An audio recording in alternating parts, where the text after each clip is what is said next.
nhớ rồng nào nhớ rồng tàn thọ trái trong nhật gì cứ đi phong như sợ nào nhớ rồng trâu ý trọng tu luận sạch luôn á nó nọ củaเราthái khó sở sự trận trên cường gò đi trận trên cường gò ta chỉ nếu mẹ ai xứ như chính đấy nữa thọ nát cánh lúc sẽ hở cho lòng của thảo sẽ khó sở sự nó này ra chỉ trận trên cường gò trâu cho tu luận sạch luôn và nói lúc chế bé chào tàn thọ để sau đó xin ba xin dạo mua rồi cho sát số tên nữa nó nào của thạ có giáo sự nó mà của cho lúc bây giờ tới chỗ này sai ta của mà đi thạ nữa sẽ nhiều đã chỉ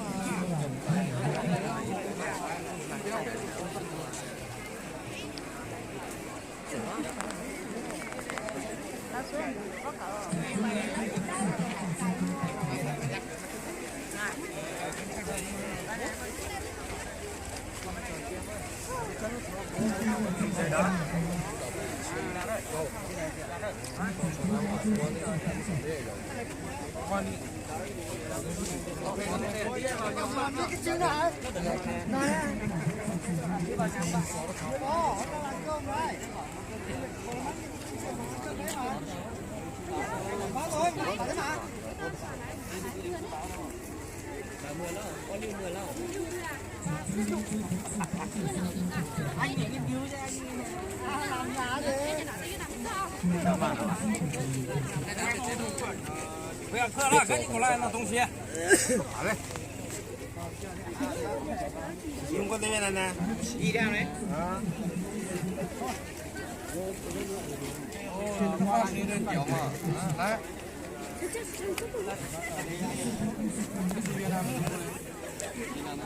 休息一下这个法律，看到了？这看你这条。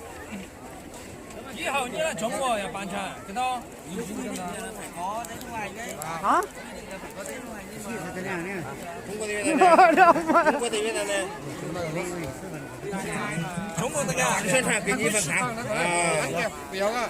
京东宣传给你一份，好好看啊！以后少会出给你一份。以后去越南要办成，嘎，你不办成的话就要做处理，是吧？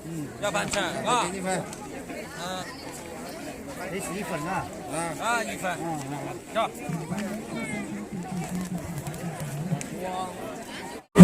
Có các bạn đây mọi người có thể tham khảo ở đây nhé.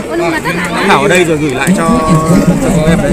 Hôm nay mọi người lấy cái này nhiều quá, còn bây giờ còn đúng một bản nữa thôi.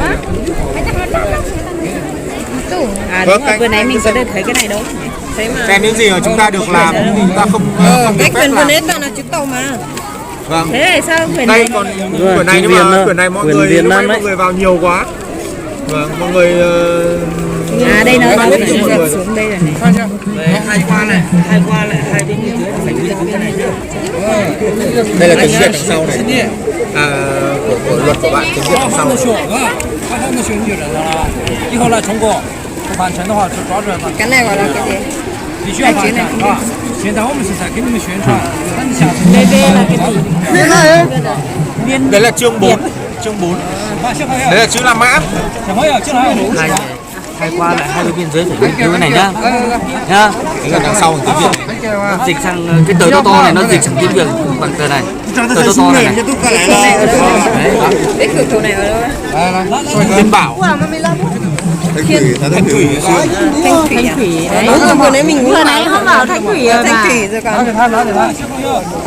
lúc về giờ cú tròn ta này tôi bỏ khó mẹ ai là việc hết rồi này hay tiệt lúc về giờ ta này hay cho ra chi cú giờ tôi một thay thế cú tao nó lại tham mẹ ai là nó chỉ lý nó chế bé cho thằng trò sống ở phản ứng cộng nó nè chỉ là chữ chỉ bu là sa số tê nè cho nó cho chữ sa số tê là chữ thằng trò chỉ bu cho tin hình mù ủa rồi sa số tên gì là mà nè chỉ nếu chỉ chính cần gọi là của thêm một hai trong này còn này chính pha giờ tụi tao bỏ là họ bỏ tụi chỉ tao bỏ là thọ này họ tua say nè còn này chính pha ấy này chỉ cho bóng cho cái cho nhẹ thọ lấy để tao là chỉ lấy cho nên mù chỉ chọn liễu li nó tụi chỉ tao mà là cô chỉ bao ta chỉ tụi mà là chỉ ní bao thì trong li trà là nó trời lên tụi từ là những chỉ dùng chân đi nó mù của thọ phòng này trong nhà chỉ cứ tiếp phong giờ đó